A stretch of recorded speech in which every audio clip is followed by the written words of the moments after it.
Good morning, everyone. Excuse me. I'm going to have a raspy voice. Um, don't know why. Not sick. Just morning voice. Haven't been awake that long. And allergies are kicking in. So just bear with the raspiness, please. How's everybody doing today?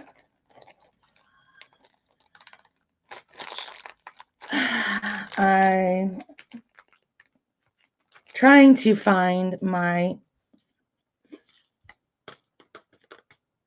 310s, my square 310s, and I can't find them. Good morning, Mickey. Well, it's afternoon for you, I'm pretty sure. Morning for me. Hey, Brittany. Hold on, guys. I can't find my 310s. I don't know where they went. There they are. Oh, excuse me. As I was saying before anybody came in, or at least before they commented, I got a raspy voice this morning. And I'm not sick. I don't have a sore throat. I have a little bit of a cough, but I think it's just because of the raspiness. I don't know what's up. I went to bed fine. I wake up with this. So, yeah, I'm probably working on losing my voice. I think it's because our pollen count is really high right now because we had some rain. We've got rain in the forecast. And then it's going to be like almost 80 degrees today. So I just think it's the allergens. And I never had allergies until I moved out west. Ever since I moved out west, I struggle with some kind of allergy. I'm not quite sure exactly what it is other than, pollen. I don't think I could be anything else that I'm allergic to I knew about. And that was like bees. I'm highly allergic to bees. If I get stung by a bee, I'm on my way to the hospital. I don't carry an EpiPen simply because, well, they expire before I ever get to use them, and those are really expensive. So, can allergies? Hi, diamond painting with Nicole. I think it's just like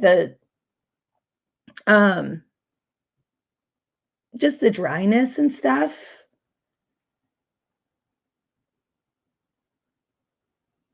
Yeah, I don't know. I don't know what causes it exactly. I just know it's annoying, especially when I guess this is probably the better week to lose it if I think about it, because next week with the event starting, I'm going to be doing the lives with Sherry. So, and then of course, the regular whipping chat. So I guess if I'm going to lose my voice now, it's better than next week. I at least have the weekend to try and regain my voice. Sorry, I'm trying to get my drills to lay, and yeah, they don't want to cooperate either. I don't know. It's going to be one of those days. I can see it now. And I do have to go out, and I don't want to. I have to go out and get my dog food. He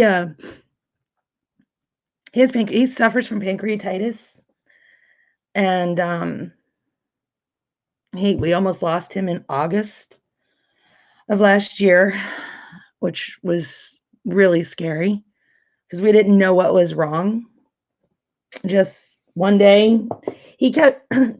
It's hard to tell with him if he's feeling well. I mean, it's hard to tell with any dog. Dogs tend to mask their pain or their illnesses, but one day we noticed that he was just a little more lazy than usual. I mean, he is 10 or 11-year-old-ish Chihuahua. We don't know exactly because, we rescued him. So we really don't know how old he is. But according to the vet, they figure he's 10, 11-ish. So he's really lazy. I mean, he's so fearful of everything. So trying to have a good time for him is nil and void. Because he's so afraid of everything. But hey, Allie, thanks for stopping in. Good morning. So yeah, we noticed that he was just kind of acting a little lazier than normal, but not, I don't know, I guess I didn't think or worry about it at the time because, he seemed fine otherwise. He had been eating. He'd been going out to the bathroom. We didn't notice anything different in any of those behaviors. But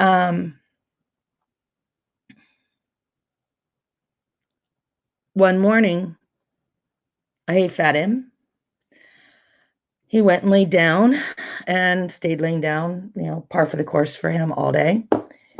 And then all of a sudden he jumps off the couch. And before I go, why is it when animals get sick, they cannot try to go to the tile? They have to make sure it's on the carpet. I mean, I could actually watch him in the kitchen on my tile eating, and then he'll take off, run into into my living room to vomit on my carpet. What is it about that they have to have a cushiness under their feet to vomit? They can't do it where it's easy to clean up. I don't get it. I don't. We will actually tell him when I see him. I'm like, come on. No, instead of running towards the kitchen hill, he runs farther into the living room.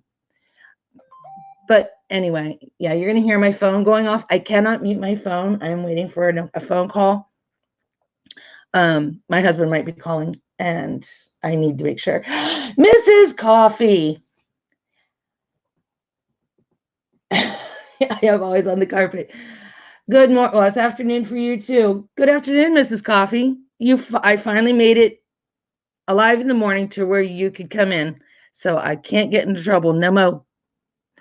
But anyway, I keep veering off of this. So, all of a sudden, he jumps off the couch and runs in front of my TV, and he starts, projectile vomiting, and it was straight blood. I mean, I have never seen such red blood and so much. You would have thought this dog ate glass. And it was literally, it was like he ate glass or ate nails. So, of course, I rush him to the vet. They, got to run all these tests, and they, get him hooked up on IVs. And we couldn't find anything out for like the first 2 days. They had him getting IV fluids for 10 hours each day because he is a Banfield patient. So they don't have, through PetSmart, they don't have an overnight stay for something like that, to where, to be monitored to that degree. Oy vey, please. I don't need this. Now I don't care about your ads. All it is spam. Just somebody trying to get me to buy something. Anyway, so they would give him the IV fluids. They would send him home. He would have the little Heplock. Hi, Suzanne. Thanks for stopping in. So they would Heplock him. I'd bring him home the next morning, nice, bright and early, 7 a.m., taking him back to the vet. We're still waiting for the results to come back. So they are continuing with the IV fluids. He was not eating anything. We could not get him to drink anything, which probably wasn't drinking because he was, getting so much of the IV fluids. And before they would send him home, they would give him a good dose of fluid, sublingual, I think is what they called it. And I should know that, but I've been out of the medical field just a little too long. Where we would put it underneath the subdermal, sublingual is in the mouth. So subdermal, just under the skin, it would just saturate him. And then that way it would, over the period of time, it would seep down into the membranes and such and into the body. Well, their first thought, they were thinking bleeding ulcer, which they did. I'm an old-timey nurse. I was a nurse's aide, and for almost 20 years. And then I went to school, and I am a medical assistant, but I haven't worked in a long time. But yeah, I'm kind of that old-timey doctor thing, if you want to put it that way. But after it was all said and done, yes, he did have an ulcer, but he also we had found out he had pancreatitis. So his whole world changed, as did ours, because of course, when we brought him home from the vet, and I am laying drills down, I'm just out of sight, and I'm afraid to move the camera, that it may make this blurry, but I am laying down drills if you can't see me.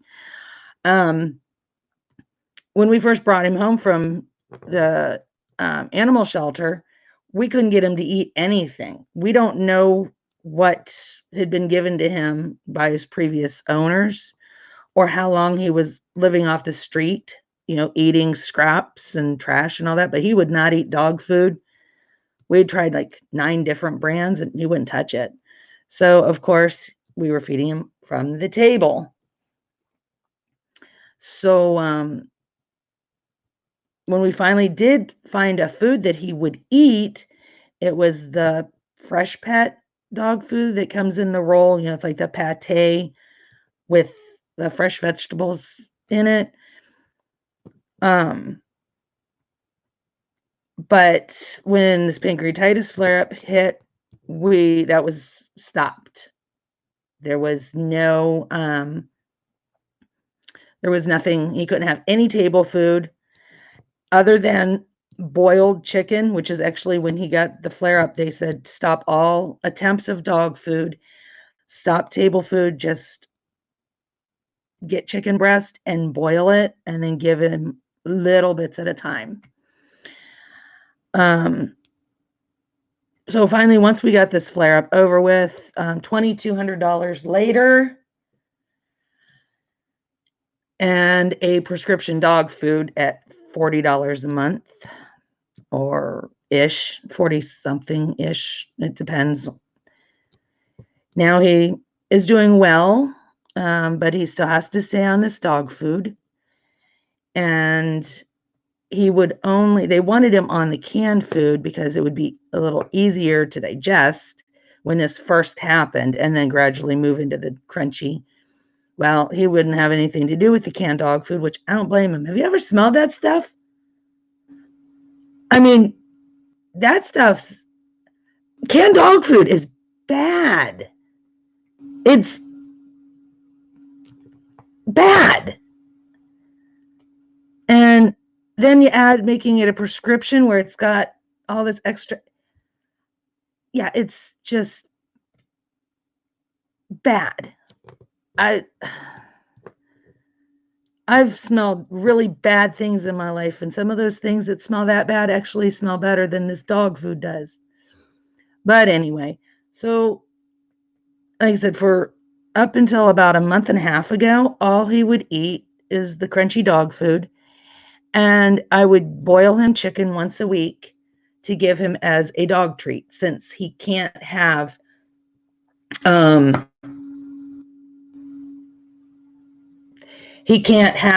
regular dog treats. So his dog treats would be a couple pieces of boiled chicken throughout the week. Yeah, it does. It's like a big old bag full of buttholes. Yeah. Well, see, I tried buying him that Rachel Ray nutrition. Yeah, he wouldn't touch that with a 10-foot pole. He looked at me. He looked at me and was like, all right, if you get down here and taste it, I will too. But if you ain't tasting it, I ain't tasting it. I don't want shit to do with it. Pardon the expression. And I was like, dude, I ain't tasting your dog food, Luigi.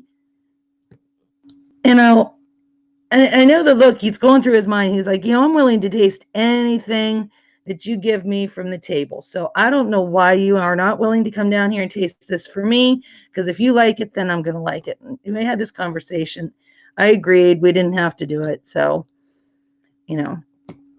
anyhow, well, we're supposed to be maintaining a weight. And of course, eating his dog food and then getting the chicken treat a couple times a week is kind of, I don't think he was maintaining his weight loss that he needed to. So I decided that we were going to go ahead and make dog biscuits out of his dog food. They said that if I took the crunchy dog food, the kibble, and ran it through like the food processor and then bought the canned dog food, just like, this low-fat GI dog food that in the can, that I could mix it together and form it into pieces, and I could bake it, and it would be a dog treat, but it would be his dog food. And I was like, all right, we're going to do this. I didn't think this through. It just sounded like such a good idea that I could give my dog a dog treat, that when I got home and I started thinking about it, and I'm like, I don't want to smell that food cooked. I don't like the way it smells raw. I don't want to be baking that. Hey, Sherry. Nope, you're not late. You're right on time. I was like, this is going to smell like a bag of, or a whole house smell of baked buttholes, as Mrs. Coffee puts it. I don't need to smell baked buttholes. I don't need to smell any buttholes. So I was like, all right, that's not going to happen. So the can sat there on the counter for the longest time, and I ran out of, we were back to giving him the boiled chicken for a treat. And when this thing that we're living with on a daily basis right now came about, where I was not going to take chicken off of the table for a human for my dog, and we're limited on how much meat we get.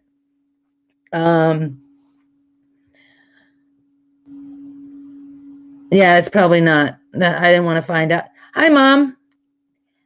Everybody, meet my mom. Karen Phillips is my real life mother. So, and Mom, Mrs. Coffee that I talk about all the time? Yep. She's in blue. So, Mrs. Coffee, meet my mom, Mrs. Coffee. And Diamond Art Addiction, Mom is Sherry. She is the creator who I will be doing the Get Your Big On with. Yeah, guys, I talked to her about you guys. She knows all about you guys. But anyway, yeah, I wasn't going to give him any chicken anymore because I wasn't going to take the chicken from humans' mouths when we really need to think of others during these times. So I decided that I would try this dog food, the canned dog food. Are you ready for this, you guys? He wouldn't touch it before. Now he loves it. Now he absolutely loves the canned dog food. So he gets canned dog food at lunch. It's like a quarter of a can. It's not much. And then he gets his kibble. His kibble sits out for him. I mean, he has access to his food at all times. It's just a little bit. I just put a little in there at a time. And I keep track throughout the day because I only want to make sure he gets a certain amount.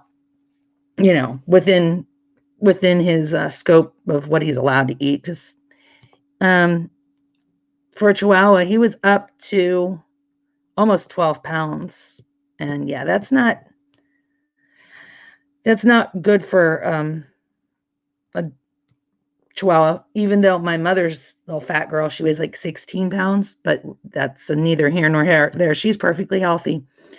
My little guy, with the pancreatitis, he couldn't handle that weight. So we have to keep an eye on his weight. So anyway, that was really, I really went off on a tangent there, didn't I? Because the point was, I got to go get dog food. That was the point of that whole long drawn out thing. Yeah, I got to get dog food today.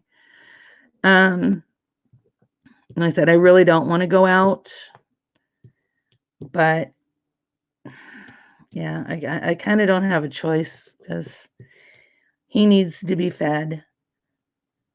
And I can't begrudge him of food. It'd be easier if he could eat what we had, but he can't. So I got to do that. And I've got to get coffee and coffee creamer because, hey, I'm stuck in this house. I have to have my coffee and my coffee creamer. And right now, I'm a smoker trying to quit smoking again because all of our smoke shops are closed here. And I'm not about to spend what they want for, there you go, Mrs. Coffee. Hey, you can pass that off on to Dave. That might be good for Dave. Uber Eats for the puppies. So yeah, smoke shops are closed, so can't buy cigarettes there. And I'm not going to spend what they want for cigarettes at a gas station around here per pack, because both me and my husband both are smoking. So I am vaping. So yep, you're going to hear my vape. And I'm not going to repeat what Mrs. Coffee says because, that's Mrs. Coffee's thing, but that's my same sentiments. This does make me cough a little because I'm not used to it, and I don't have I can't set I guess there's something on some of these you can set it to where it's not so hard when you hit's not so hard. I don't know, but yeah. So if you hear this, oh, it cracked. I'm still not used to that either. That scares me. But yeah, if you hear this, that's what that is. So yeah, I've got to do that today. And trying to get, I have, my two separate spots. Downstairs has the drafting table. Upstairs is just my table that I do some diamond painting on. Thank you, Mrs. Coffee. Yeah, I try not to say the things that you say, but you take all the good stuff, you put all together and just make everything sound so good when you say it. So right now, downstairs, I am working on my Mandy DP along 2020, I think is what it was called. Mickey knows she's doing it too. Or was doing it. I'm not sure if you're still doing it or not. But so I didn't want to tear everything part downstairs and bring it upstairs. I had already had my Get Your Big On kit already set up here on my table, and obviously I'm not going to start on that right now. So I just grabbed something from my stash that's been sitting and got it out and figured I would work on that. All right, thank you for that, Mrs. Coffee. I appreciate that. So yeah, I just got out, and I never say the name right. I think it's Rhiannon. That's this one here. Yeah, she's gotten put out. They're putting time out so many times because the squares suck. Yes, I said the squares suck. But I wanted something to work on while I was up here chit-chatting with y'all. And Sherry, you want to go ahead and drop the links for the event? Please do so. We are less than a week away from starting that. So I'm hoping that this voice thing is just allergies. I'm hoping it's not a cold coming on because I don't feel sick. I just feel raspy. But just pray that it's just raspy, allergy, pollen, it's getting warm here type thing that's going on. Yeah, to our groups, and you can drop your YouTube channel in here too. That way anybody that's not familiar with what's going on can see it. I'm pretty sure everybody that's in here knows, but we never know.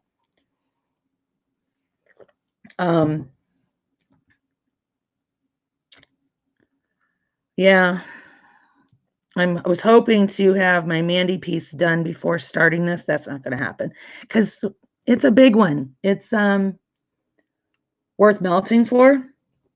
So yeah, that's a big one too. And I had already started that for the DP or for the Mandy piece, or for the Mandy piece, for the Mandy DP along.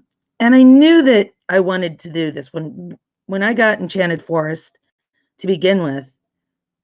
Me and Sherry talked about doing this, but a lot of things in our lives and in our worlds kind of were more important that we had to take care of. And then Sherry reached out to me, a week or two, and mentioned, because we talked about waiting and doing it in the fall. Okay, Miss Coffee, we'll be here. With us having to be home now, or what I was going to say, we were going to do it in the fall because at the time she was in the process of she was working on a few paintings, and then, sorry about the big hand in the way here, but I just got to straighten something up. She was doing a lot of things at the time, and the holidays were coming up and, all that. So we had talked then about waiting and doing it in the fall because the Enchanted Forest is kind of more of a fall piece. It's more of a darker, type piece. But hi, Marcia. Thanks for stopping in. How are you doing today?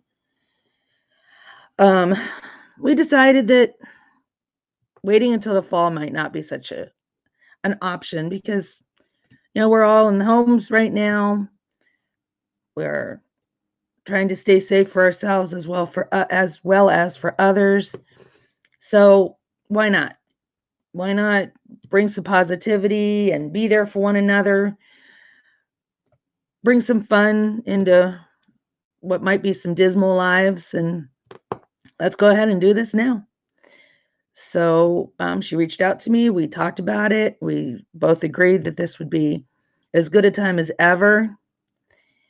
And here we are, less than a week away from starting the massive paintings. For all those that may not know, you can be a part of this. Everyone's welcome. The only stipulation is that the canvas has to be a minimum of 90 centimeters. Doesn't matter if it's 90 centimeters in width or 90 centimeters in length. 90 centimeters has to be there in one way or the other. What's that, Sherry? What's the best feeling in the world? Well, I'm glad to have you. I've got a schedule. I don't have a schedule. Let me just put that out there. Yeah, I don't have a schedule for my lives or whipping chats or anything right now. Because, well, my husband's work schedule makes it a little difficult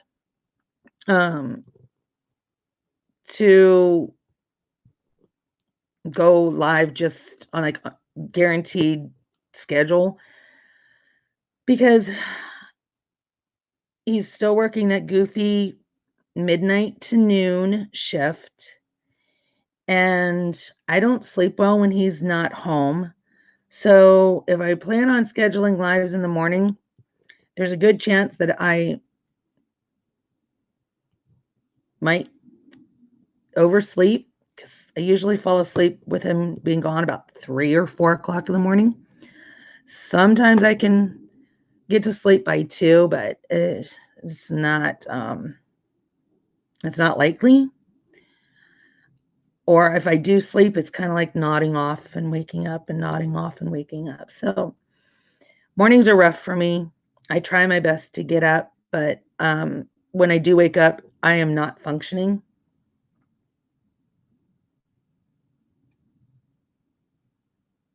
Wait a minute. Yeah, using a brand new multi-placer. Yeah, I need to get more multi-placers. I don't, the only ones I use are 6 and 4. I don't like the 3-placers all right for rounds. I don't like them for squares.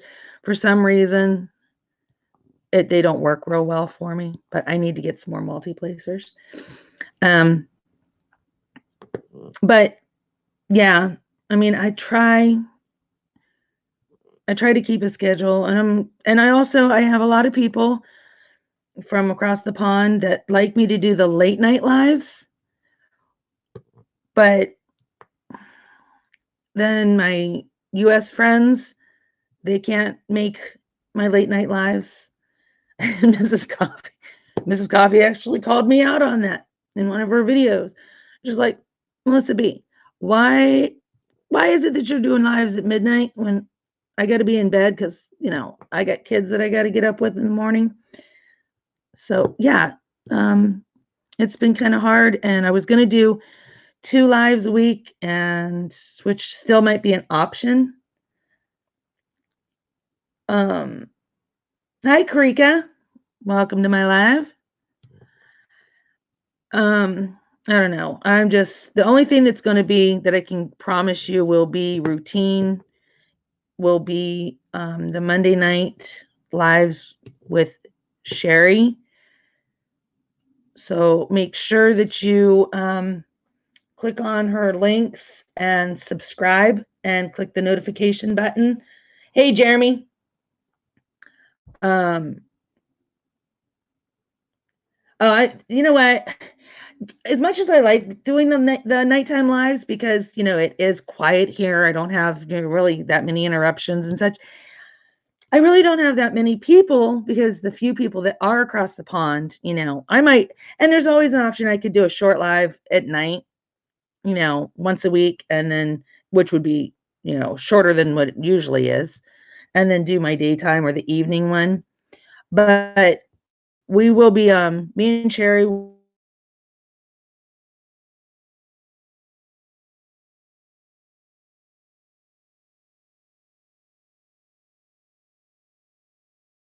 be doing. It's not, if you come to my channel on Monday and there's no live, well, then that means you got to go to Sherry's, because that's where we'll be.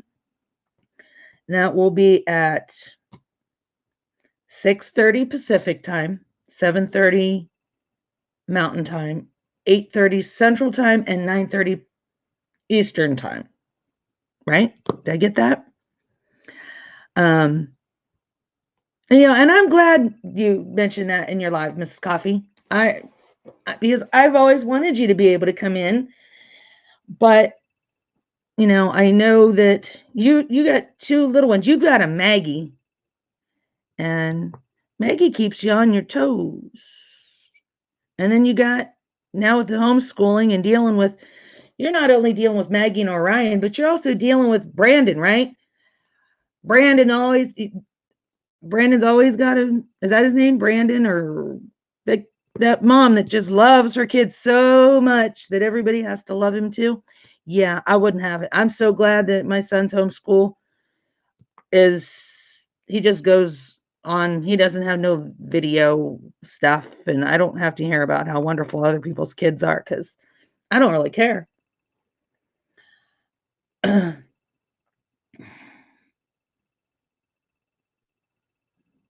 Braylon. Yeah. Good. So we need to hear about Braylon today. You got to tell us what happened with Braylon. I really don't care about other people's kids. We all know that most kids, and I will say most kids, other people don't love them as much as their parents do, nor do they care. Now, we've got a community that love Maggie and Orion. So, we want to hear about Maggie and Orion. We don't care about how wonderful Braylon is in school and that, he can get the answers first and, he's coloring in the lines so pretty. Who gives a frog's fat ass, to be honest? Don't care about Braylon.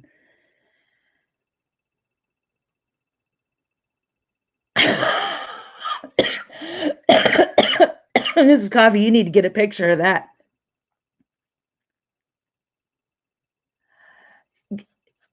You've got to get a picture of that.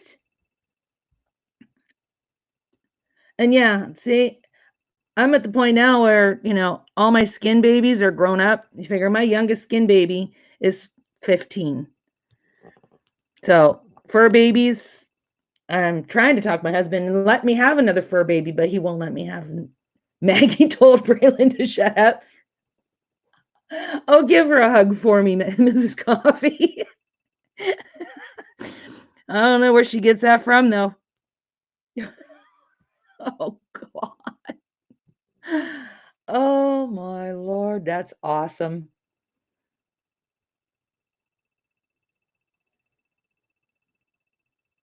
That's fine, Sherry. I mean, I don't.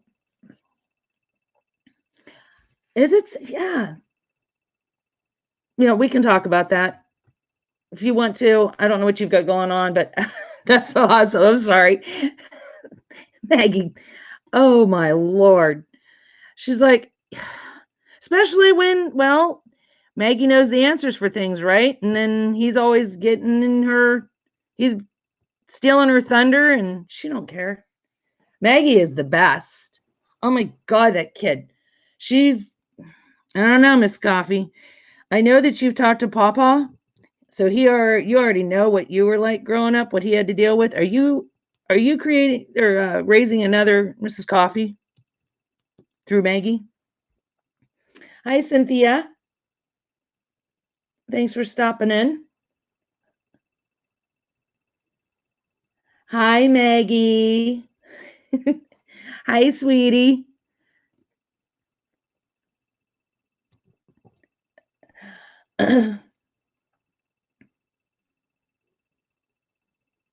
Hey, that sounds good, Sherry. That's perfectly fine with me. Oh, she's like your baby sister. Okay. Has Jasmine come into your lives before? I know that you have one sister that comes in. Maggie. Oh, Maggie. She's going to be a force to be reckoned with when she grows up. She better find herself a strong man. Otherwise, no, Jasmine hasn't been in. She better be able to find herself a strong man that's going to be able to handle her. She definitely don't want one that's going to be sensitive. Well, I mean, have sensitive feelings to the point to where he'll curl up in a ball and cry every time she says something to him. I had one. My ex-husband was that way. Okay, Sherry. Work and lurk. My ex-husband was, yeah, I couldn't say anything to him without his feelings getting hurt. I mean, you want to talk about chapstick for a chapped ass? Yeah. He, oh my God. Every time his feelings got hurt, he would book a ticket on Greyhound and take a bus trip back to Texas. Every time. If you said something that hurt his feelings, he was gone. You, baby. I pray for a future husband too. um, he's gonna have his hands full. But yep, every time my ex-husband got his feelings hurt, he would just break down, pack his bags, and be gone. And then by the time he'd get himself back to Texas, where he was from, it was within a matter of a couple of days. He's calling me, baby, I want to come home. I miss you. I don't know why I did this. It just made me so mad. But please. It's like, all right, you come home when you want to, but you better be paying for you to get your butt home because I ain't. And I mean, this happened. I think he made 6 round trip bus trips back and forth in 3 years.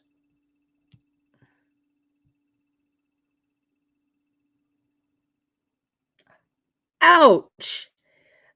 Hey, yo, Maggie.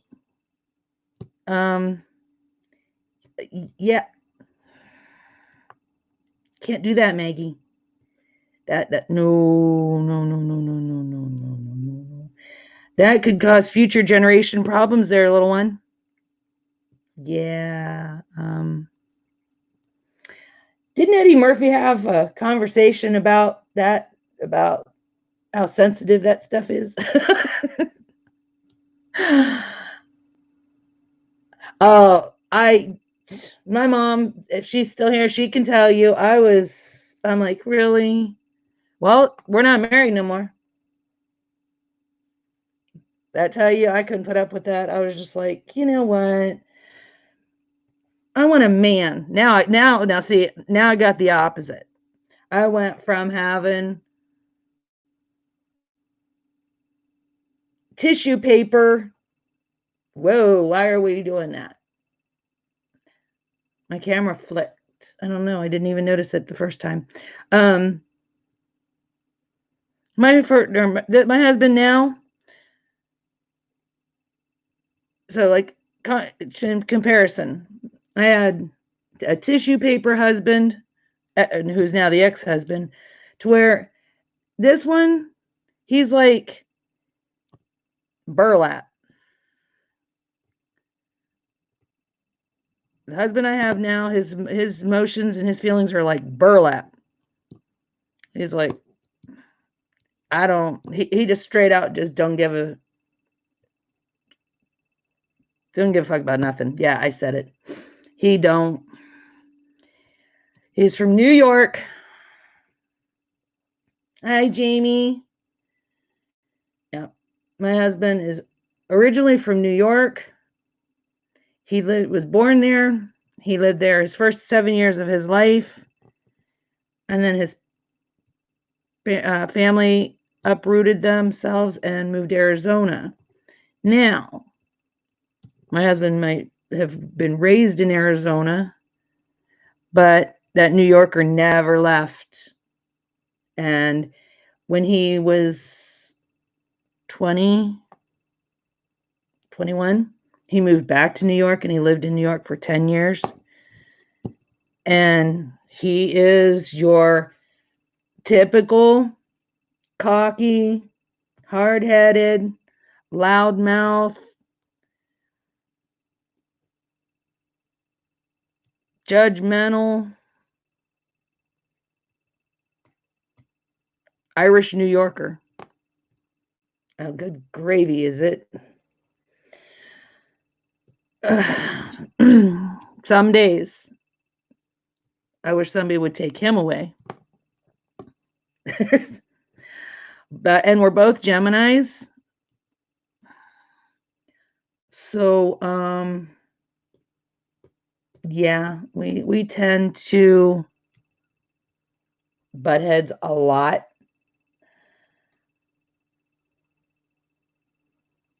I'm just reading here.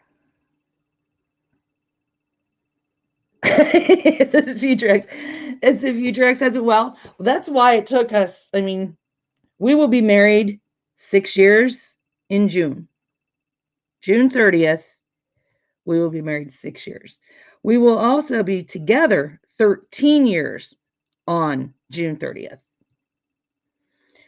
I have known him 18 years come September 7th. Well, we met face to face. Our first face to face meeting was September 7th of 2002. So, and I had an ex-husband. You figure I had a husband, an ex-husband in between that time. So that tells you, yeah, it took 5 years and a really bad marriage for me to be able to say, all right, I might be able to tolerate you. We're both still alive. I'm doing good so far. But we don't take gruff off of one another. At the same time, we have a fight to us or a disagreement. That's what he'll always call it. He says we've never had a fight. Right. Exactly. Exactly.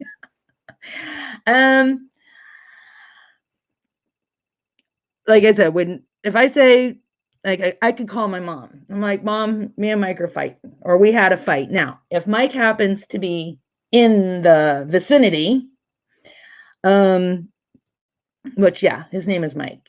I don't think I've ever told anybody or said his name on here, but I may have. But he'll be like, we didn't have a fight. We had an argument, or we had a disagreement. Okay. I threatened to leave you. I'm packing my bags. I'm calling my mom saying I'm moving back home. I think that's a fight. He says that's just a disagreement or an argument.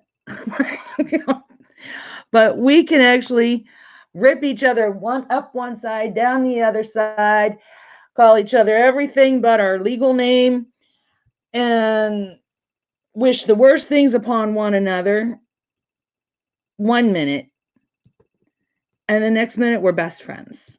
It took a long time for me to understand that, how he worked, because our very first real, as he calls it, disagreement, it was a freaking fight. It was a fight. Don't care how you try to color it. It was a freaking fight, and it was not good. I don't remember what he did, but he fired me up. I'm the type of person that when I am mad, it's best that you just leave me alone. Yeah, we got spring-like weather here right now too, but it's normal for us. Mr. Coffee says the same thing. It's all right. It's a New Yorker in him. Excuse me. When I'm mad, and leave me alone. And if I cry, get the hell out of Dodge, run, because I am not a crier.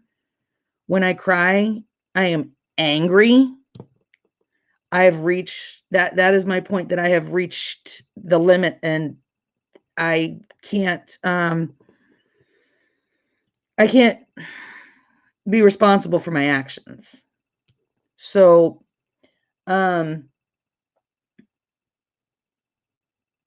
okay, I'll be here, Sherry. So that is, and I warned him of this when we got together. I warned him that, I am not responsible for my actions when I start crying, when I'm angry. You're better off just to leave me alone, let me go and cool off. When I'm ready to talk, we'll talk. But until then, I need to be left alone. I don't want to say things out of anger that I have to apologize for later, because most of the time, if I say it, I mean it. I'm not saying it just because I'm angry. If I say something when I'm angry, I mean it. So don't make me have to apologize. So just leave me alone. Let me cool off. When I cool off, then we can sit down and we can talk about it. Yeah, he didn't listen. He didn't heed to those warnings that were giving him, the warnings that were given to him ahead of time. It's like the warning label on a bottle of Tylenol. Do not take, or a warning on anything, on any prescription drug. Do not drive while under the influence of this medication. Do not operate any heavy machinery. Yeah, that would be me. Yes, and I'm that ugly crier. Absolutely. Yeah, exactly. I don't cry. I mean, I cry when, if I see a puppy that's, somebody's abusing an animal, or I've lost somebody in my family, or my family member said, yeah, I'm going to cry about that. But when that isn't even I don't even cry that much when that happens, because, I've had, my medical background, I had to learn to have thick skin because I worked for hospice. So I dealt with patients passing away every day. I knew if I didn't get a thick skin, I would not even be able to handle my job. So yeah, I have a lot of people say I have no feelings, but yeah, I actually do. Anyway, so our first knockdown drag out fight that we had, nobody was hit. He's never hit me. I have never hit him. But there's the yelling and the screaming and the slamming the doors and the throwing things on the floor and the name calling. Oh yeah, we're really good at throwing the names, but so we had this disagreement. I storm off in the bedroom. He tells me, yeah, go in there and pout like a little baby. Just go in there and be a little girl. Well, now you're pissing me off even more, because I told you, don't talk to me when I'm mad. Leave me alone. So I'm in the bedroom. I'm sitting on the bed. I am fuming. He's sitting in the front room watching TV. And I'm telling you, I was in there all of 5 minutes. Okay. All of 5 minutes. Oh yeah, I can't do the ASPCA commercials. We have to change the channel. Sarah McLachlan, yeah, she could go mute and I would be perfectly fine with it. I can't do those. I can't see them. I can't hear them. That there is snotty, ugly crying. That there is snotty, ugly, angry crying for those. But so we're sitting, like I said, he's in there watching his game, which is what he was watching. He was watching some kind of sports. I storm off into the bedroom, sitting on the bed. I was in there all of 5 minutes. Count them, 5. Next thing you know, the door opens and he says, hey, babe, come here and look at this on TV. I'm like, excuse me? He said, yeah, come here, honey. Come out there and look at this on TV. I'm like, I'm not done being mad at you yet. I don't want to talk to you. I don't care what's on that damn TV. Leave me alone. Just close the door, go back out there, watch your damn game. Leave me alone. I don't know. Leave. But hon, come here. Are you serious? Are you still going to be mad? He said, it's over. It might be over for you, but it's still on for me. I am not done being mad at you. I'm not done being mad, period. I want to be mad. I need to be mad. So let me just sit here and be mad as long as I want to be mad. He's like, really?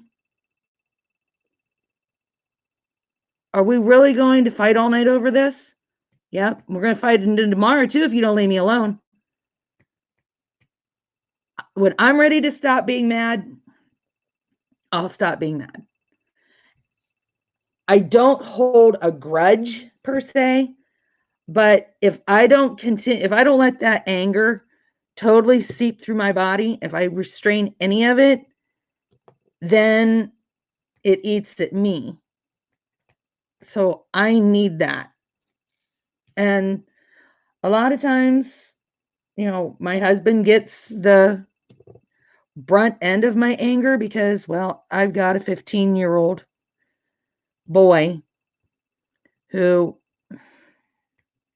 not quite sure if he's going to make 16. I'm not sure. Pray for him because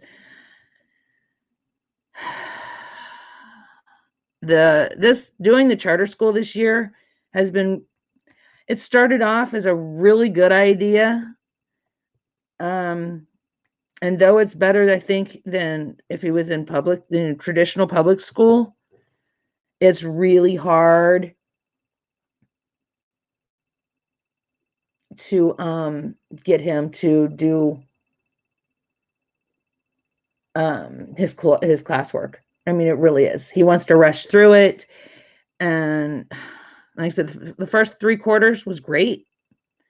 And now having spring break and then not having to go to school on his only day of the week because of the lockdown. Now all he wants to do is play video games like 16, 18 hours a day. He's not. And my mom, she's a witness to what I deal with. And she's even like, don't even know what to do with him. So, yeah, my husband gets the brunt end of this because I kind of give it all to him. And since we don't see each other that much because of his job, he sleeps it off. He can go to bed. He can go to sleep mad and wake up happy sometimes. But, yeah, I'm ready for summer. So I don't have to worry about whether he does his schoolwork or not. Oh, though he thinks it tastes so good.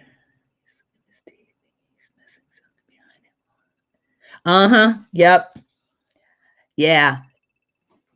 Oh yeah. Slamming doors.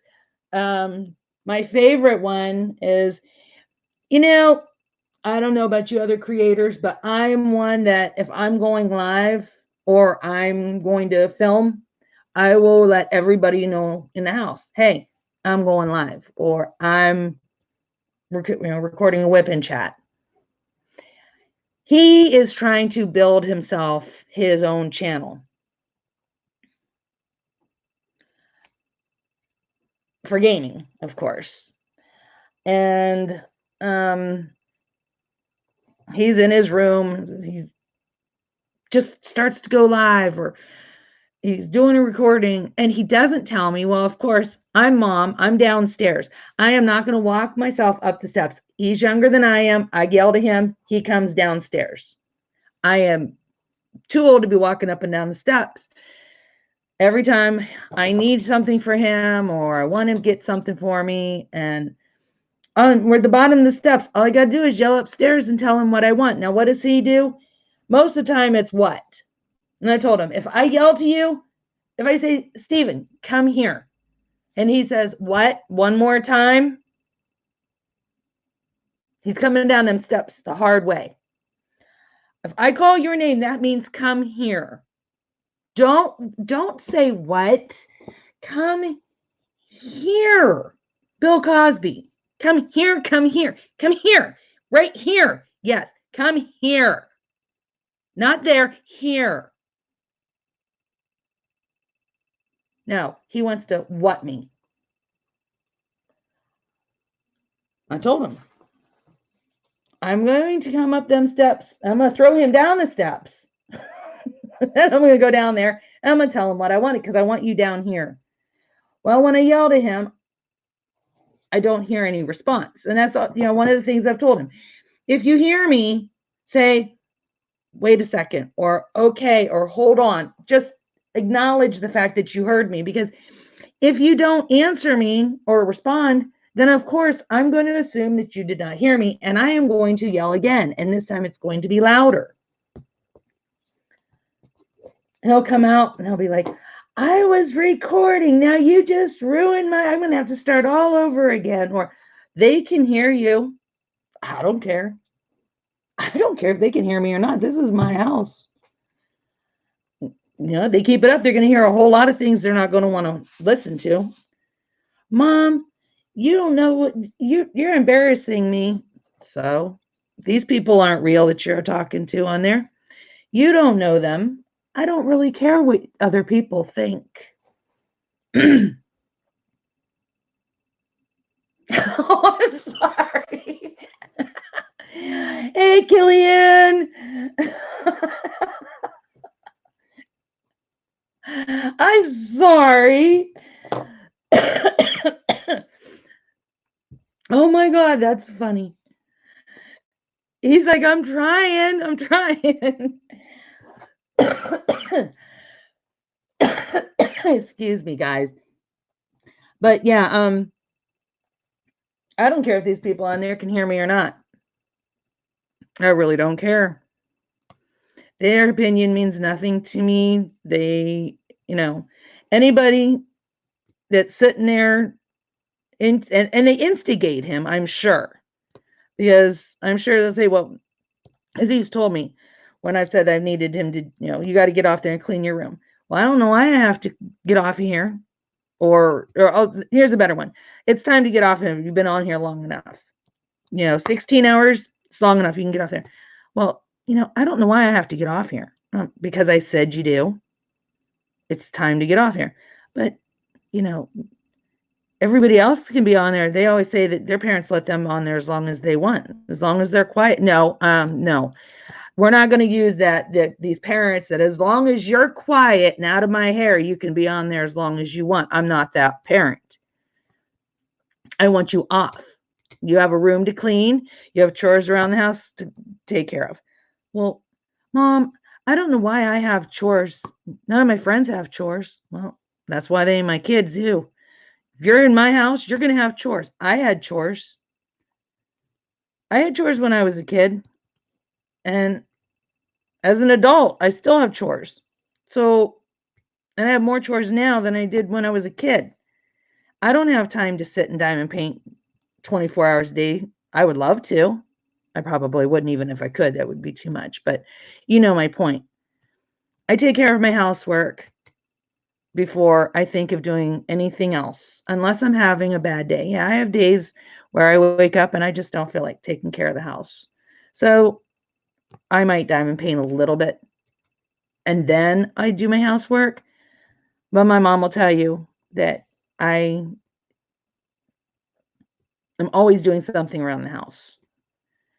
And he has this preconceived idea that he doesn't have to do anything because his friends don't have to. And they ask him, well, why do you have to? Your mom is the adult. It's her house, right? It's my house and I'm letting you live in it. So if you want to continue to live in it, you better pull your own weight. You're 15 years old. You should be able to do a whole lot more than you do. And if you don't, you're not going to have the video games. Yeah, he does. That's what I said. Your friends aren't my damn kids. And if they were, they wouldn't still be sitting there. If they were, they wouldn't be for long. They'd be sent away someplace far, far away. I had, it's kind of funny because I found this, it was one of my memories on Facebook. A few years ago, well, it's been probably about 8 years ago. Yeah, I think it was about 8 years ago. I had had a talk with Stephen about doing things, being helpful around the house and all that stuff. And he told me, he's like, well, Mom, it's your job to clean the house. It was during spring break. That's what it was. So it's been 8 years ago. Spring break comes along. And I told him that, we were going to be doing some spring cleaning. We were going to be cleaning out his room. How every spring break we've got to go through the rooms, and the stuff that they bought for Christmas, we already start getting rid of, when they're young like that. And 8-year-olds, you get stuff from for Christmas. Within 3 or 4 months, you already go through the rooms and start getting rid of those things because, well, they're not putting them away, or things have already broken, pieces are missing, that type of stuff. And he had a ton of Legos.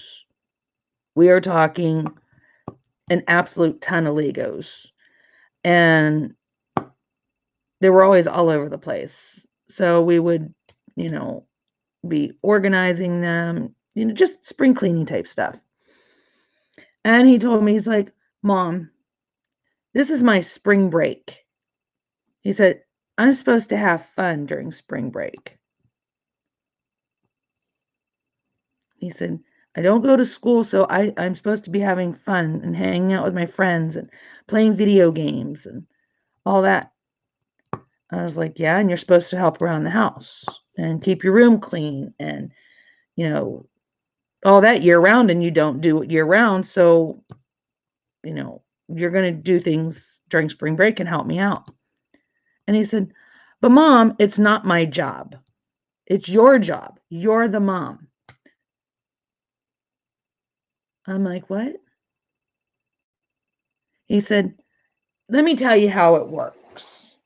Now, I mind you, this is coming out of an 8-year-old's mouth. He said, this is how it works. He said, your job is to clean the house and clean my room and cook and do the laundry. That's Mom's job. I'm like, okay, what's your job? I'm supposed to go to school and I'm supposed to have fun.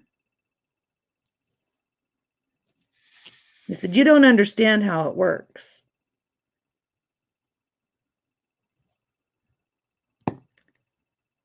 He's 16. He's 15, almost 16. I let him live that day. I don't know how, but I let him live. It's 8 years later and nothing has changed. He still has this, that he does nothing. And I'm Mom. That's my job.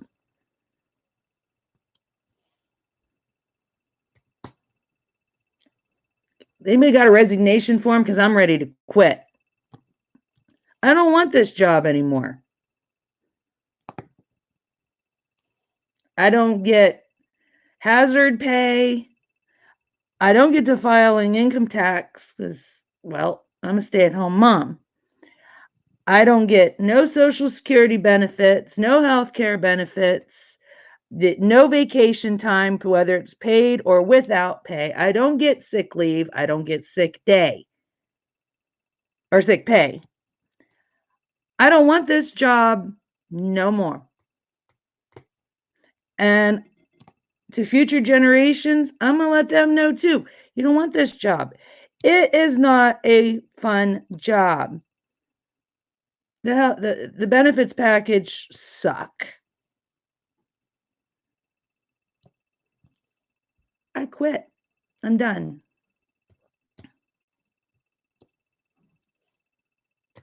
So those days that I quit, and they come and going, what am I going to eat?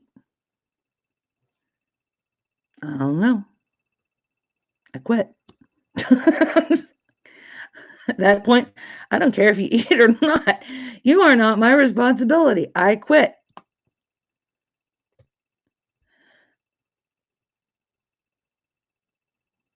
Exactly.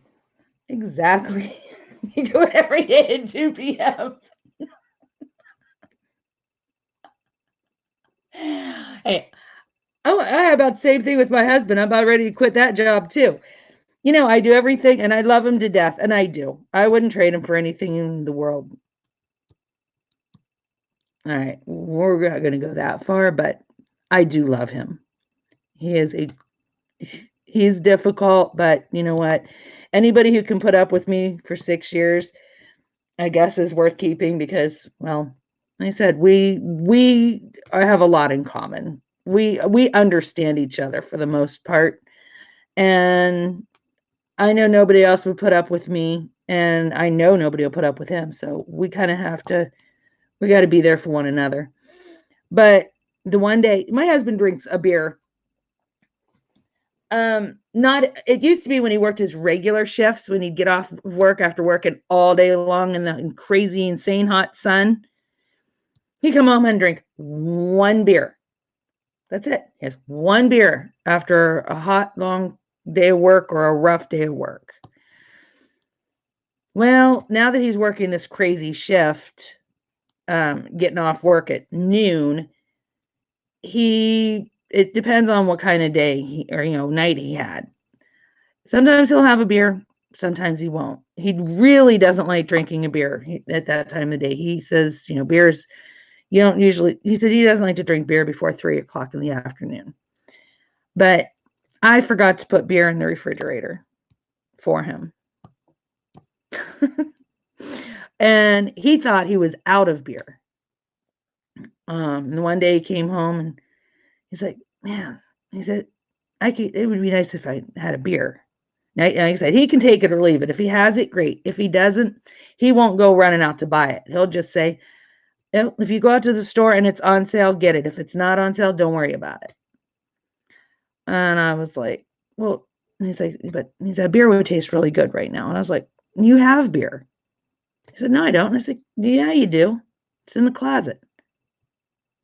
He said, oh, you got me beer? I said, yeah, like 2 weeks ago.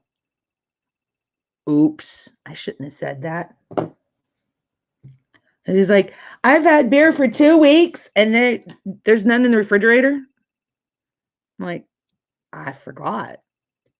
I brought it home, put it in the closet with the soda, and I forgot.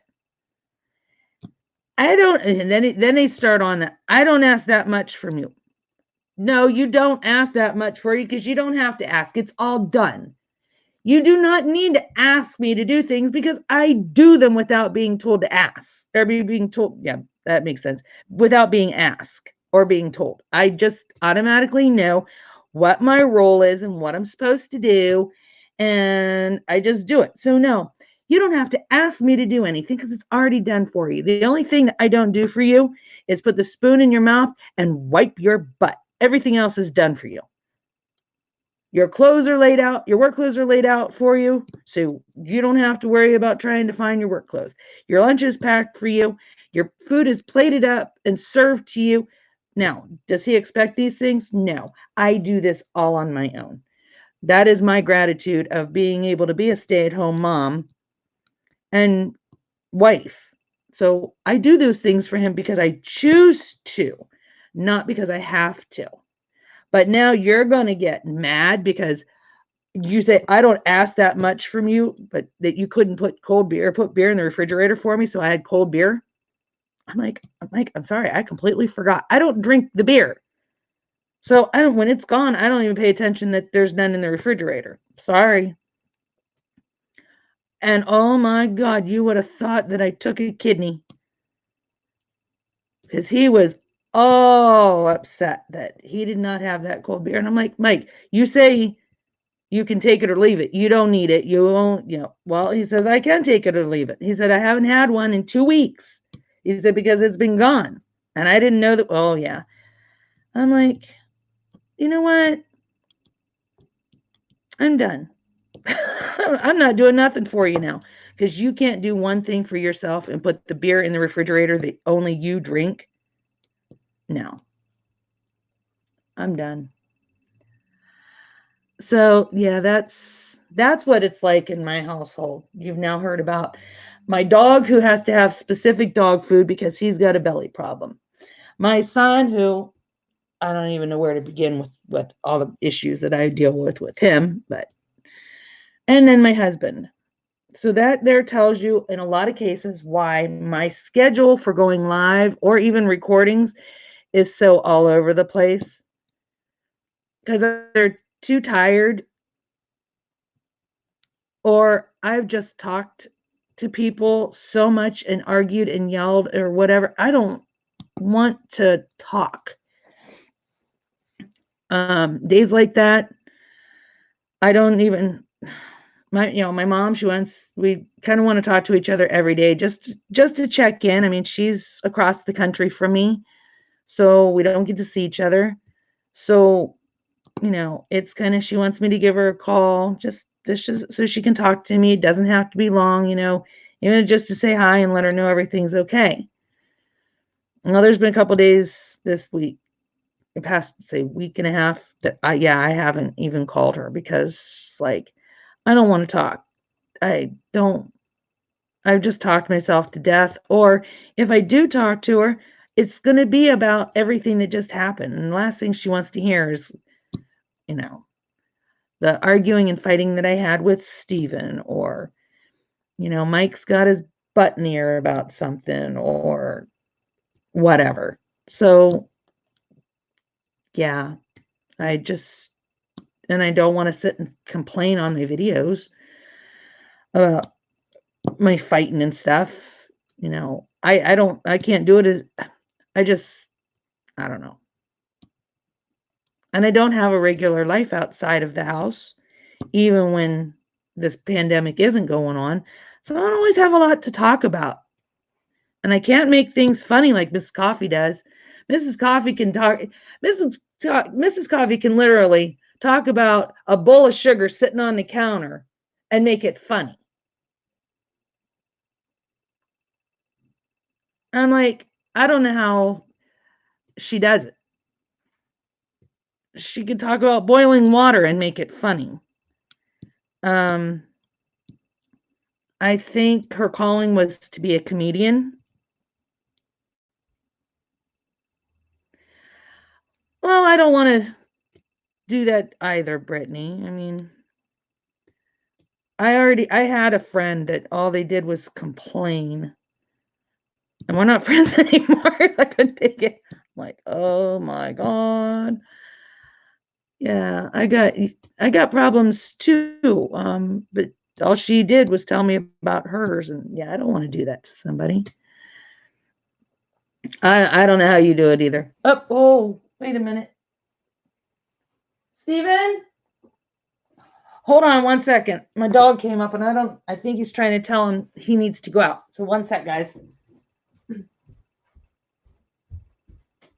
Oh, there he is. Never mind.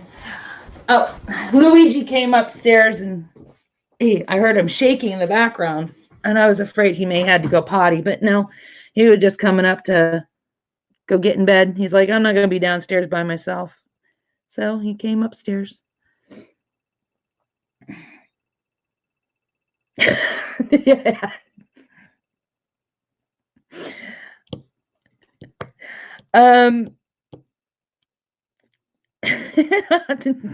Now, being a teacher, I'm really glad. I can honestly say I'm really glad that you are not a teacher.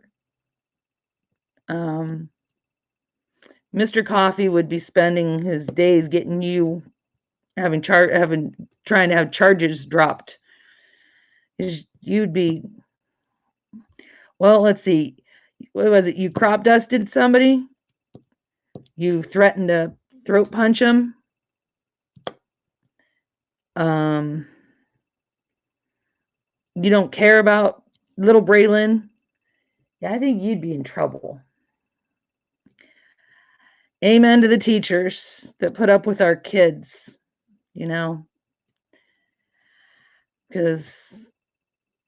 I did some teacher aid when my son was in kindergarten and first grade, and I would go in 3 days a week to his class, and I would sit and read to the kids, or I would any assignments that they were behind on, I would take them and out in another room, and I would sit down and help them get through their assignments they were behind on.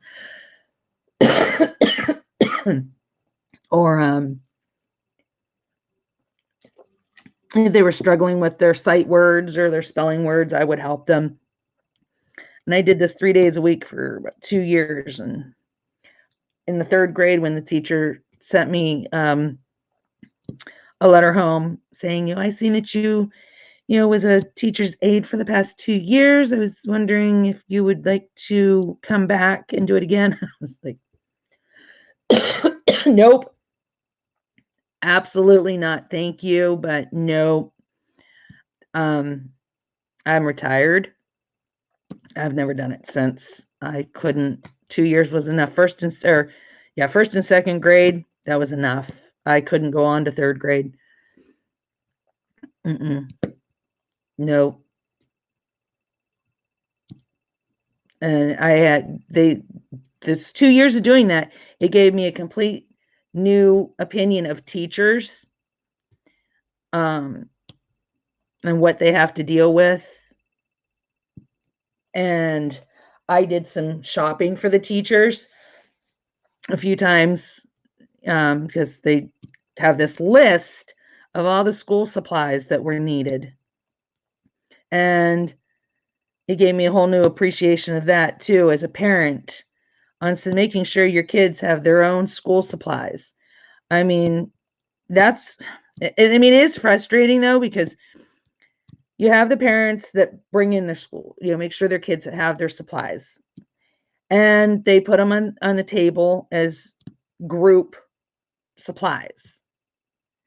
And you always have these kids, the same kids, it seems like, that's breaking the crayons or losing the pencils or breaking the pencils or having to sharpen the pencils so much that they start out with a full number 2 pencil in the beginning of the day, and by the end of the day, there's nothing left of it because they keep breaking the tip and having to sharpen it. Those are always the same kids. And so supplies, they run out of supplies quickly. And then parents are being requested to send in more school supplies. But the thing is, then you've got those parents that don't bring any in at all because they think, why do I need to send my kid to school with supplies? There's going to be some there for them, so they can just use somebody else's. Well, now the parents that are providing school supplies for their students, they're also providing them for the rest of the damn class. And if the parents don't send in more school supplies when they're needed, the teacher has to pay for them themselves.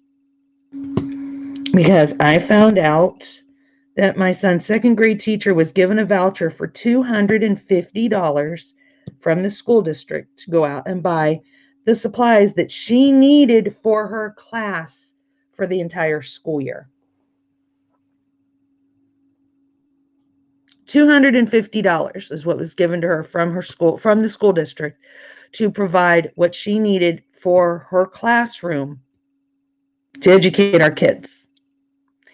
If it cost more than that, or if she needed anything else the rest of the year, she had to reach out to the parents, or she had to pay for it out of pocket herself.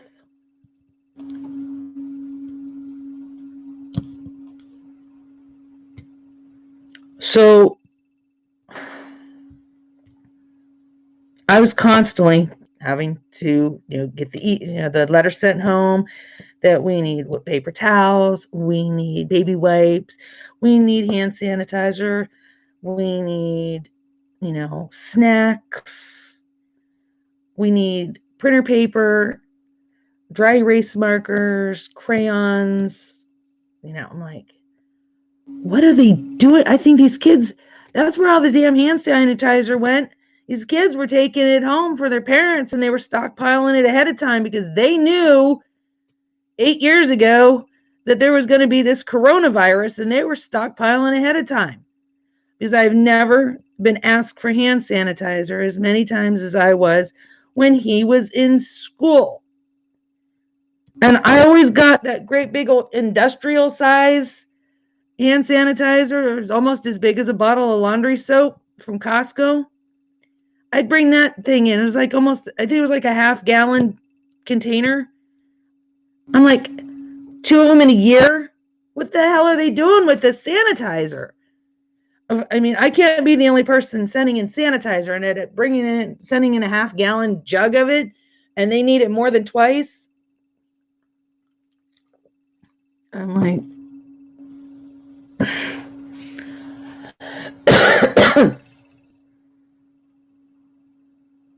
Oh, it's not going to be good at all.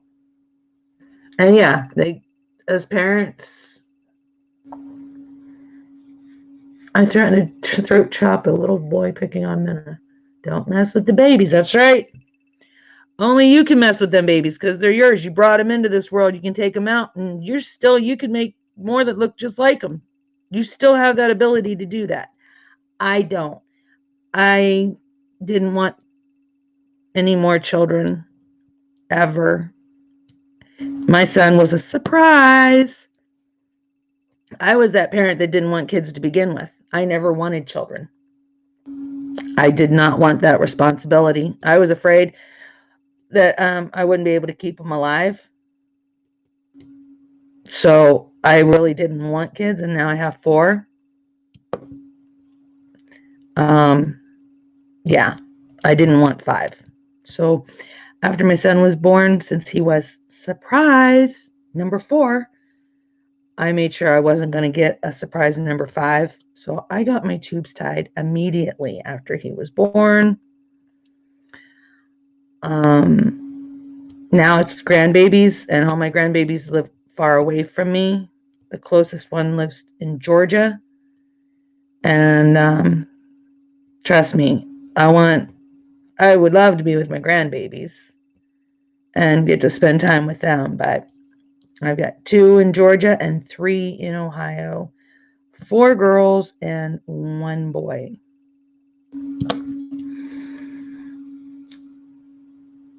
You watched a kid today eat a crayon. Oh, God. Oh.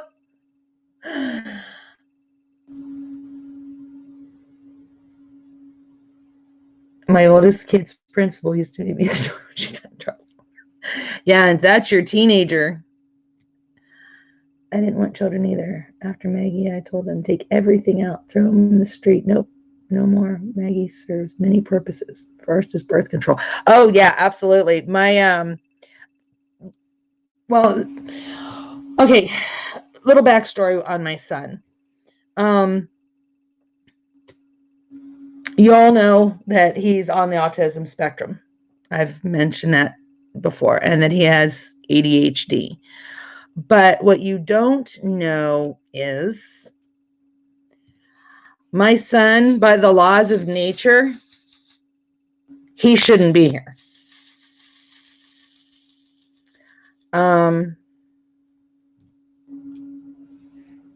We're not exactly sure how early my son turned out to be, but initially I was due on New Year's Eve with my son, and the doctor was going to be going on vacation, during the holiday season. And because I had already had some difficulties in my pregnancy, we did not want him to be, or me to have to go in and have another doctor deliver. So we decided, we'll go ahead. All my babies have always been early. I've never gone full term with any of my pregnancies. So we thought, what's inducing me going to hurt? It's only a week early. So he induced me on Friday at 10 a.m. in the morning. He had me go in, and he swiped the, that stuff. We're not going to go into full detail, but and then he told me, okay, go home. He said, if you have not gone into labor by Sunday night, Monday morning, we will go ahead and come in and induce you. Now, this was on the 17th of December. I'm like, go home? I don't want to go home. I'm like, can I go walk? Because, baby number 4, I know the more you walk, it will help induce labor. He's like, sure, go ahead. You want to walk? Go walk. So we stopped at this little cafe that was down the street from where we lived, which was actually just kitty corner from the doctor's office. Went over there, had breakfast, and then we went to the mall to walk. Hi, Bianca. I said my doctor's appointment was at 10. We were eating by 11:30, 12 o'clock. We were sitting in the restaurant eating. We get to the mall probably about 12:30, 12:45. We didn't even make it halfway through the mall when my water broke. Now, that was the first for me because my 3 daughters, they had to break their water. So in the car, and of course, we walked in one entrance and out the other, and it was wintertime. It was December in Utah. It was cold. It was cold. We had just moved there too. We'd moved there in November, so we had not been there that long. We did not know the lay of the land very well yet. But we parked in the front, and we got turned around in the mall. So we weren't sure where we were at when we went out the back. I went out the exit. It was in the back of the mall. And this was a big mall. So here I am. I've already walked through this mall with puddles behind me. I'm soaking wet. I walk outside and it's freezing freaking cold. There's snow on the ground. It's windy and I'm wet. My shoes are wet. My socks are wet. Everything's wet. We get in the car. Now I'm sitting in wet clothes in the car, not comfortable. We go to the hospital. Well, we have to ask somebody where the hospital is. They send me to this hospital that they don't deliver babies. They don't have a OB floor. They send me to this other hospital. We find it after 45 minutes of driving around to try and find this hospital because in St. George, Utah, 90% of the roads are one way, and we were going the wrong way on those roads. So we finally get to the hospital, and they admit me, but I wasn't having any contractions. Okay. The only sign that I was in labor was my water broke. And this was around 1 o'clock. At 6 o'clock, I'm still not having any contractions. I'm talking on the phone. I'm yelling at the nurses because I want something to eat, because I am hungry.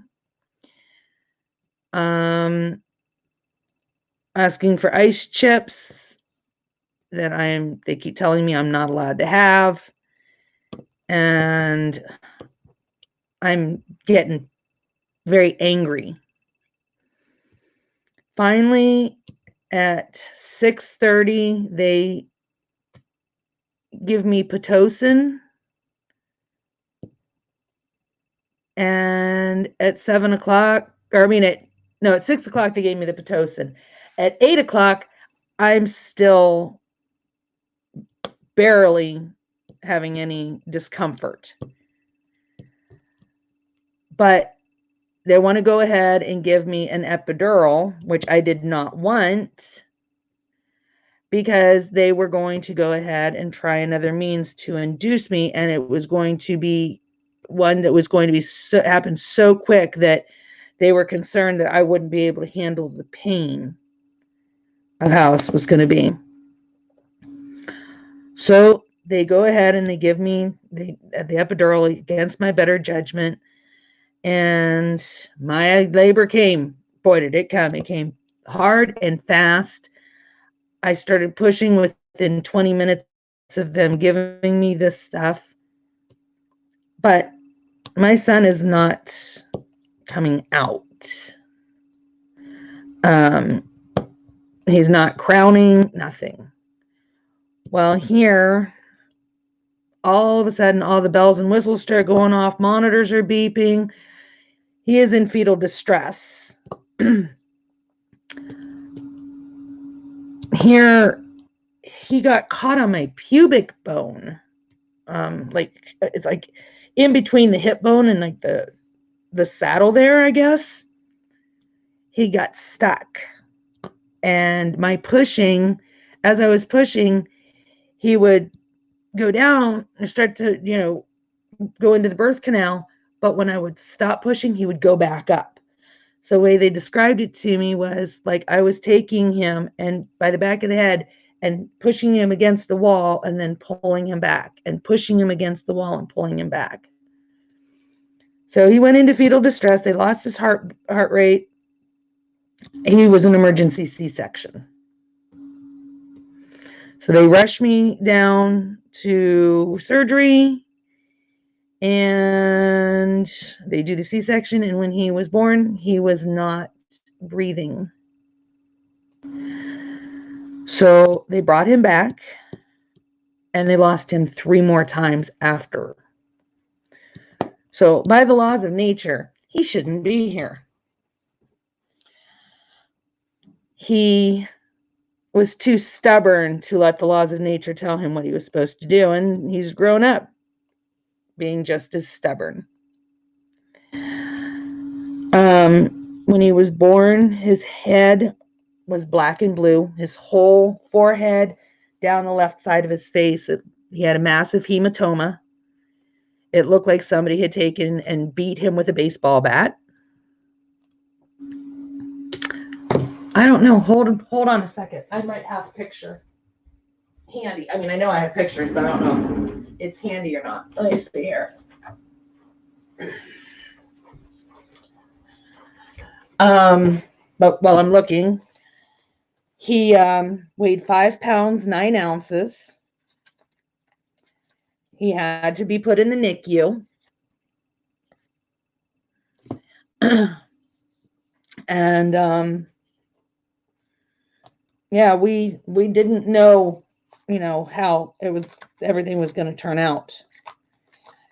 When he was in the hospital for 5 days, and the day he was supposed to go home, they started to take his pictures,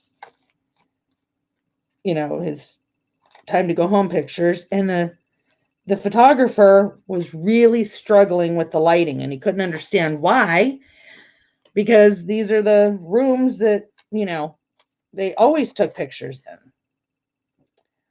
in. And he had just taken a picture of a baby, so he couldn't figure out why he couldn't get a good view of him, or get him. Things didn't look right in the camera. Here he was jaundiced, and they ran him down to have a bilirubin done, and his bilirubin came back at a 19.75. So anybody who knows anything about this, or the people that don't, bilirubin levels of 24 and above is the risk for brain damage, mental retardation, all kinds of other developmental or brain function, central nervous system issues can come into play. And he was at a 19.75. So they stripped him down, and, well, I'm just now finding that picture of when they stripped him down, and here my little guy is under the blue lights.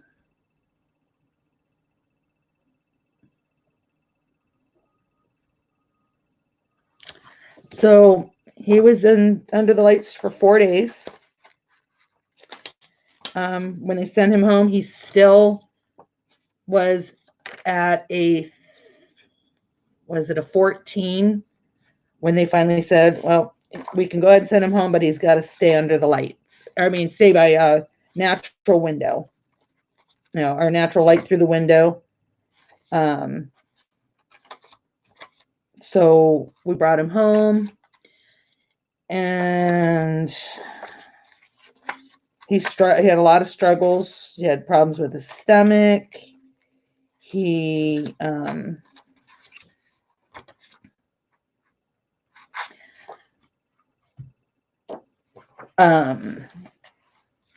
had problems with breathing. We were in and out of the hospital during that time a lot because he was he just had such a hard time with, like I said, he was on breathing treatments early. I have two pictures of this, so I'm cutting off the top part because, well, one, I look bad, and two, I don't like the other person that's in the picture. This is my son when he was born.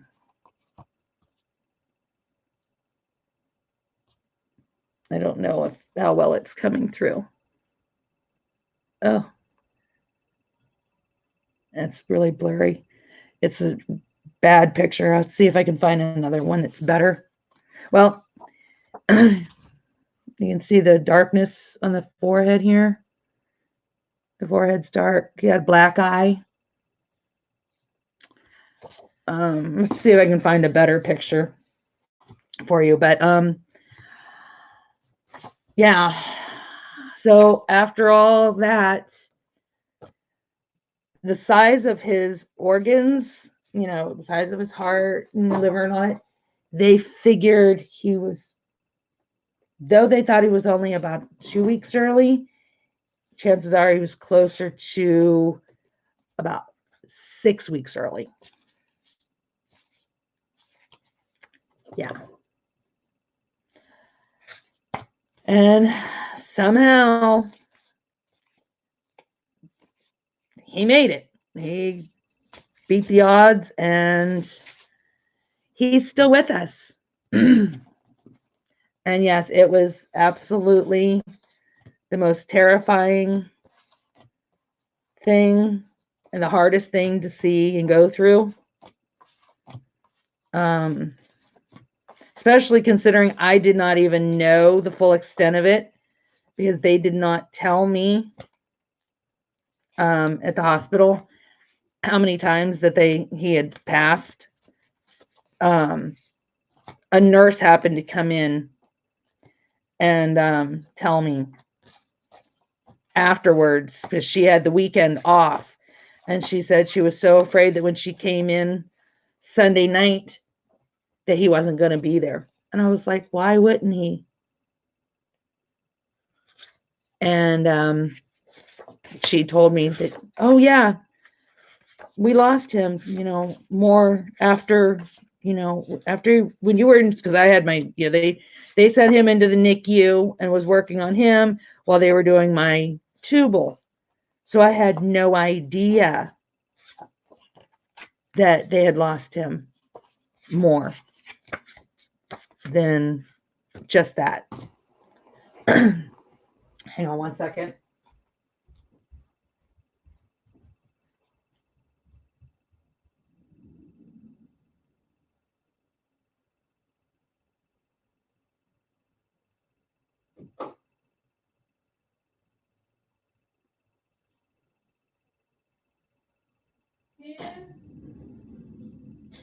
I need you to take him out potty. Okay. Sorry about that. I still can't find a better picture. But nonetheless, yes, he had a rough beginning. This is actually his birth card. So you can actually see, his announcement card. So you can see how jaundiced he was, and you can see the bruising on his forehead across there. So that's what started that's how my son's life started.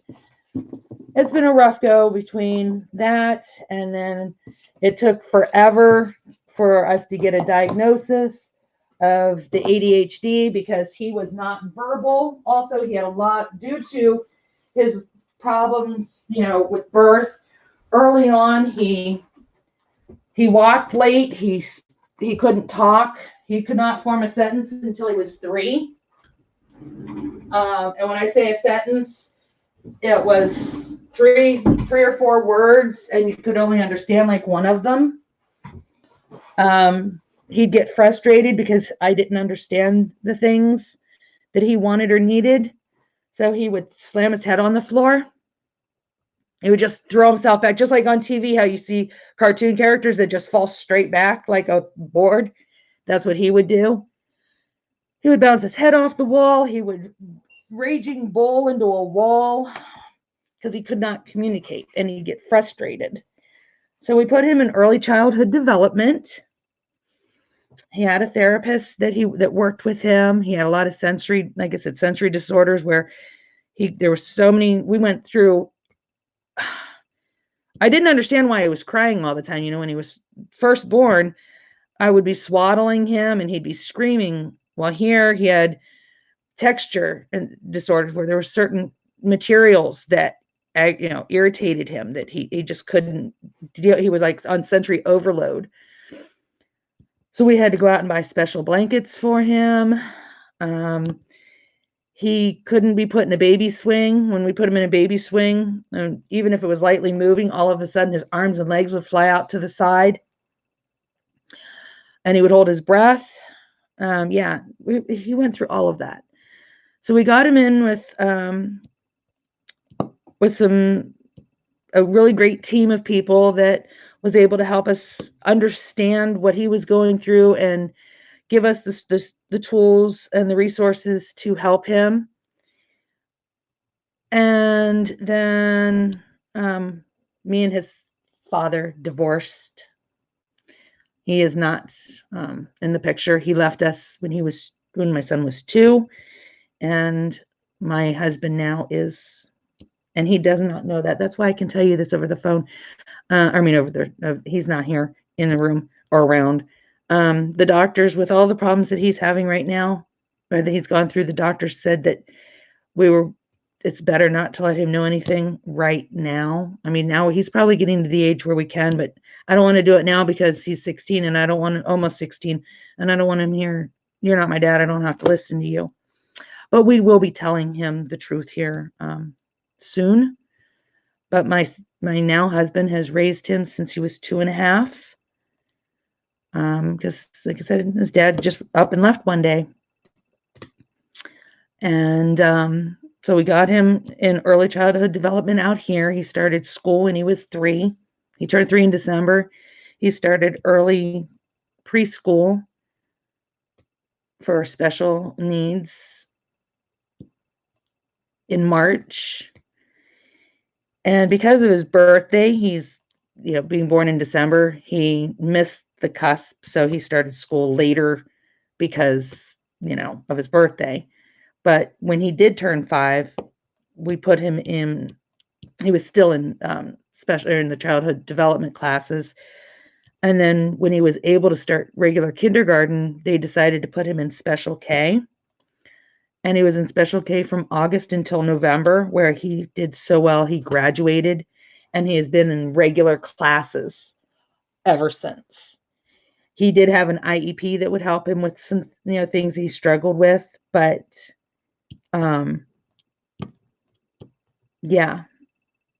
he's been in regular classes. And then we still couldn't figure out where he was still having a lot of problems. They diagnosed him with the ADHD when he was almost 6, but we were still having a lot of problems that didn't make sense. So he was then tested for some other things, and that's when he tested for autism, and is on the autism spectrum disorder, or on the autism spectrum. He can go from one end of the spectrum to the next. Sometimes you wouldn't even know that he had any kind of problem. Other times it's obvious. But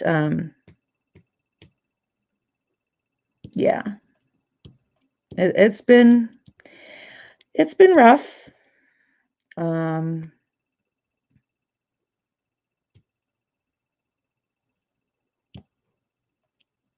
I just totally brain farted there. There wasn't a thought there. I couldn't even form a word. But I mean, he does really well considering, the struggles that he's had. He still does have some sensory disorders, even at his age, but they're not too bad. He's aware of, his condition, when it comes to that. So he lets me know, if certain things bother him. He can't have tags in clothes. There's certain material that he just can't deal with. Okay, Sherry. Yes, make sure. I hope everything's okay. And I will talk to you then later.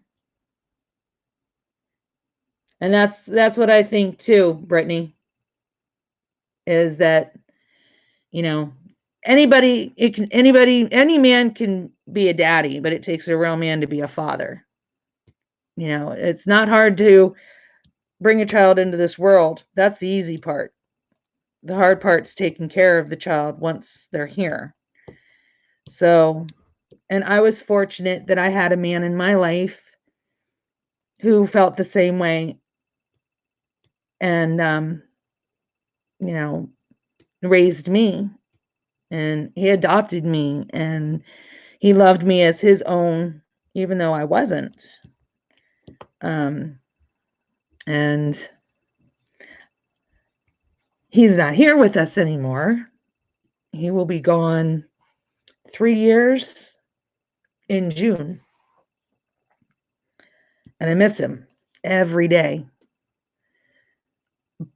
But I was fortunate to have somebody who loved me and, and took care of me. So, and I don't think I ever used those words because, I knew. He adopted me when I was 6. I was given the choice. Wait a minute. Let me see what she said. What'd you say, Sherry? It's all good. Nothing major. Just my 22-year-old daughter having a meltdown. Many, many blessings.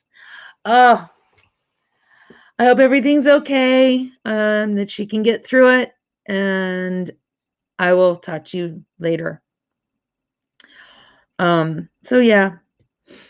So now you know a little bit of the backstory of my son and the struggles that we went through trying to get his diagnoses and all that. I went through like 6 doctors. It was like every so many months I was switching pediatricians because they kept saying, "Oh, there's nothing wrong with him. He's just fine. He's just being a kid."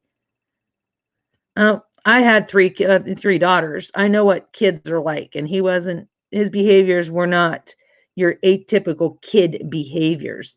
There was a lot more, going on. And,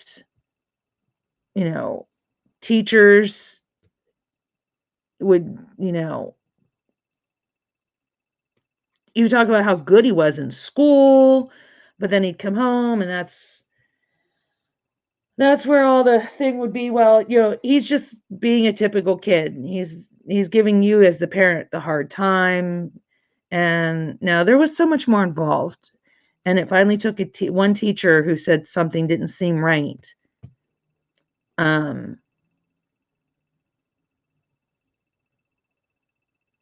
And had suggested having him tested for a learning disability.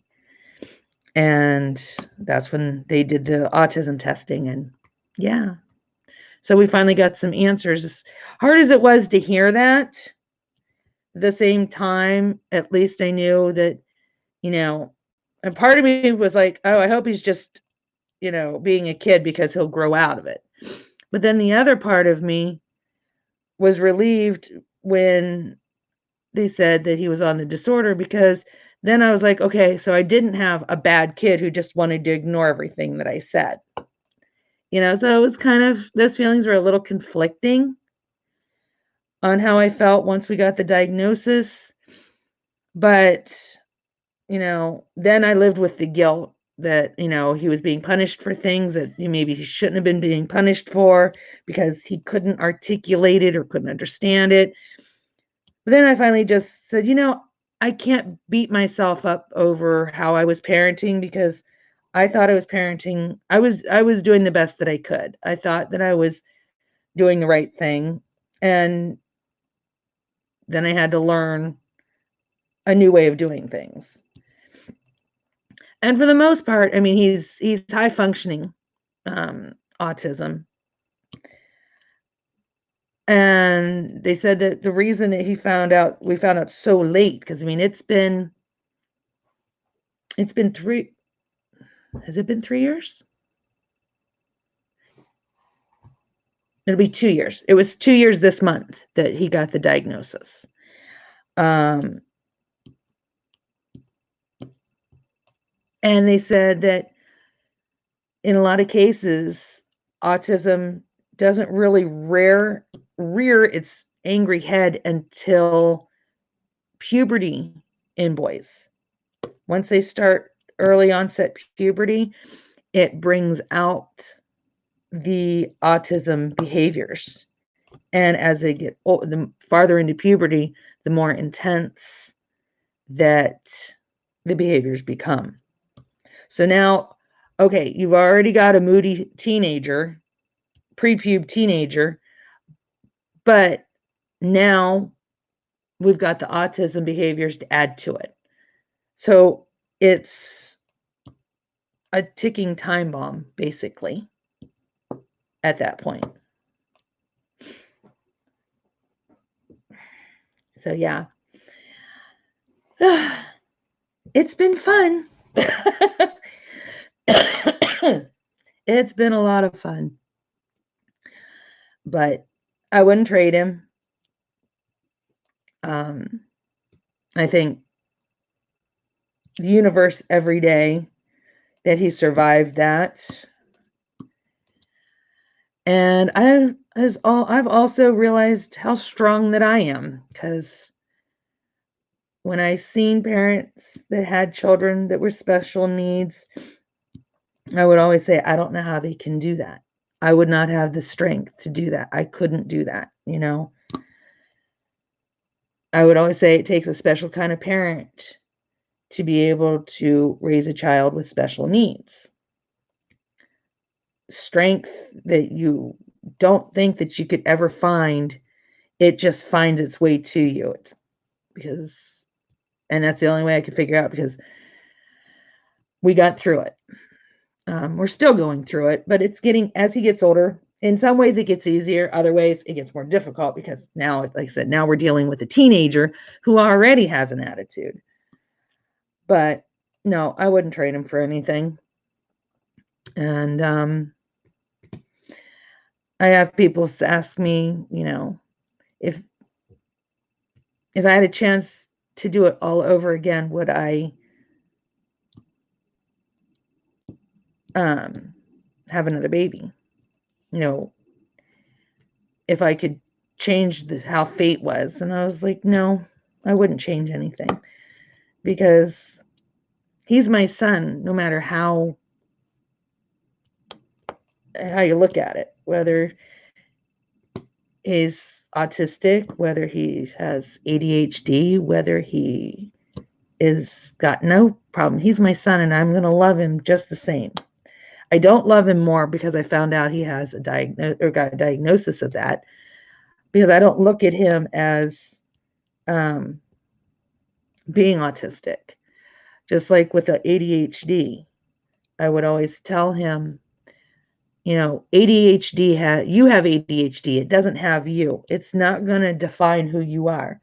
You're not going to use that as your excuse to get out of things or to say you can't do something just because you have ADHD. You can learn control.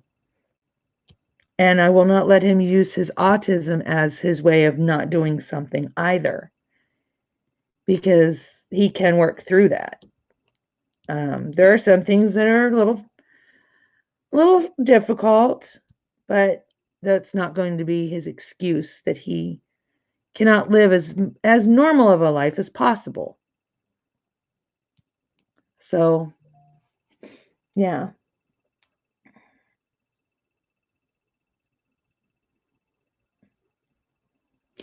That was one of the things that we thought he had, was when he was first born, was the Williams syndrome. Yeah, we thought that that was a possibility, but it turned out, it wasn't. And it's funny because his last name, when I say funny, I don't mean funny as in ha ha funny. I say funny as irony, because when they were trying to test him or trying to say that they felt he had the Williams syndrome, his last name is Williams. So that would have been, yeah. So, what time is it? How long have I been live? We've reached that 2-hour mark. My husband is going to be getting off work right now. He is actually just now getting off work. So I'm sorry that is what this whole thing led to. This is not what I planned on my live being about. But somehow it ended up going that direction. And I got a little bit of diamond painting done. Let me see here. I'm gonna do some more reading. Yeah, I know that you said that you were telling me a little bit, Brittany, about your grandparents raising you. So under those circumstances, you were very lucky.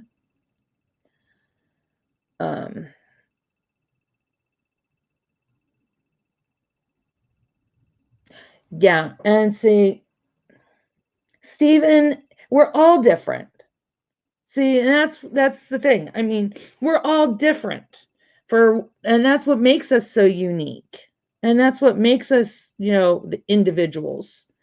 I don't look at my son any different now that I know that he's on the autism spectrum than I did before. What I do, I don't look at him different. I have to look at me different on how I deal with things. That's what has to change. I had to do a lot of changing because obviously, he wasn't going to be able to. So I had to learn to change maybe how I viewed things and how I acted.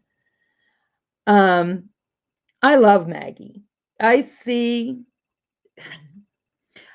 Mrs. Coffee, you and me have a lot in common, more than you actually realize, simply because, well, I listening to your stories, I deal with a lot of those things on a daily basis.